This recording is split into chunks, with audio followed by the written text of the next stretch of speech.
episode of my new series, Lazy Reviews. Today we're going to be reviewing one of my favorite shoes of all time, the Off-White Jordan 1 UNC. Alright guys, so this is the shoe right here. We're going to get into all the little details of this amazing shoe right here. As you can tell, just by looking at this shoe, it is a very complicated shoe. Let's get into it.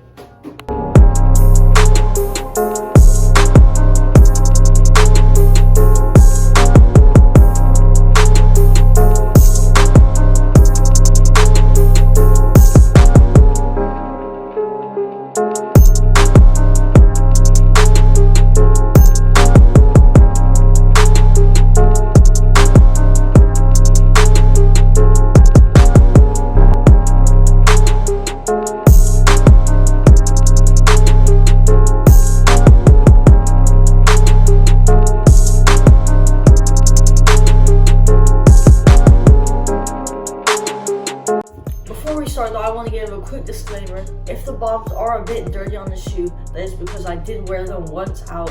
So yeah, just to let you know, the bottoms will be a bit dirty. Nothing else will, because I try to keep my shoes very clean, but the bottoms are a bit dirty. Let's go.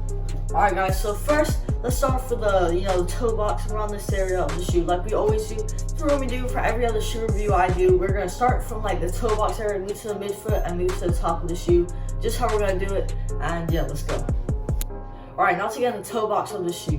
Alright guys, so starting off this little panel around the toe box here, you have this nice UNC blue, which you're going to see throughout the whole entire shoe is this nice UNC blue. There is it's high quality leather, it's not bad. As you would expect for a shoe that retails for like $1,000. It's very high quality, exactly like the Shattered backboards with nice soft leather. Very nice, very comfortable shoe. Alright guys, so now get into the toe box of this shoe. Unlike the other Off-White pairs, the old Chicago ones and the old Off-White ones, you have this nice foam, but unlike the other pairs, it is not exposed. You have this thin plastic layer around the toe box covering the foam, because the problem with the foam on that is it would get dirty very easily and you would not be able to get it off. Nice thinking of Nike and Virgil Abloh to put a nice little cover over it so it doesn't get dirty. So now moving up the shoe, you do have white laces, but I changed them out to the orange laces because I like a little bit of a mix up in my shoe. You can also change them to the green laces, but I think I'm going to stick with the orange ones. Now moving up this tongue here, you do have a nice, normal Nike tongue, but interesting tip at the top of this tongue, you do have exposed foam for the unfinished look of the Nike Off-White Jordan 1. So nice little detail right there. And one more thing I would like to note, on the tongue you do have a off-centered Nike logo or Nike tag right there in orange. So that again is a very nice detail. So that's a nice touch, and let's get on to the next part of the shoe. Two more things I would like to add is on the eyelids. It does use the same exact leather as the leather around the toe box. And there is actually a part of the eyelids that's supposed to be sewed on to the shoe, but instead it is actually taken off. It's still on the shoe, but it's not connected to the eyelids. And one more thing about the laces. On the laces, if you look at the end, it does say shoelaces in quotation marks. Nice little detail there as well. Now, if you move to the midfoot of the shoe, the first thing you will notice is a massive blue Nike logo in the UNC colorway. As you can see, it's sewn onto the shoe, but only by two parts that you can actually hang off and go under the Nike logo. It's not completely sewn on by two orange pieces of, what would you say, sewing there. Nice little touch for this prototype look that's not actually on. Then you have more foam that is actually covered by this plastic layer. Amazing, thank you so much for that. Now, if you do move on to the other side of the Nike midfoot here, you will see an Off-White text that says Off-White trademark for Nike Air Jordan 1, Beaverton, Oregon, USA, C. 1985. And one more really nice detail that I love about this shoe is there's actually perforations of the Nike logo where it's supposed to go, but it's actually not on there.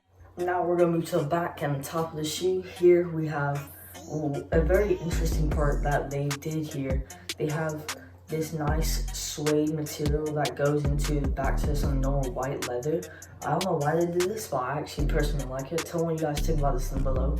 And moving to the top of the shoe, you have your nice exposed foam. Actually, this will normally be nice and exposed, and as you can see, instead of having this plastic cover, there's legit nothing there, so this can get very dirty very easily, so watch out. Alright, now to finish off this amazing shoe, inside these little flaps here, where it's supposed to be sewn on, is like, I guess you can call it a bit of a mesh, I guess. With it says 85, I'm guessing in quotation marks, so I'm guessing was referring to 1985. We have your Air Jordan logo on the side with the Nike logo. Then moving down to the midfoot, we have a nice white color that says Air in black. And then move on the bottom, we do have a nice UNC blue to match. And yeah guys, that's gonna wrap up this shoe. Before we go, I do want to mention one thing. As you see at the top of the shoe right here, you do have a bit of exposed foam where it's supposed to be actually closed. Nice little touch there. Love the shoe.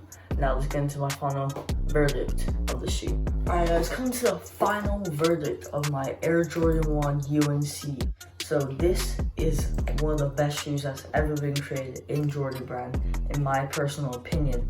It completely changes up how Jordan looks with all these little changes everywhere. Amazing shoe. I love the design of this shoe. Color blocking, they did like a nice little mix up of the Jordan 1 UNC, so it did change a bit new. Price point though is insane. The price on these are going around $1,000, which is the cheapest out of all these off-white Jordan 1s, which is good. The leather quality is amazing, just what you would expect on a shoe that is this much money. So yeah guys, let's get this shoe on feet. I'll see you guys in a bit.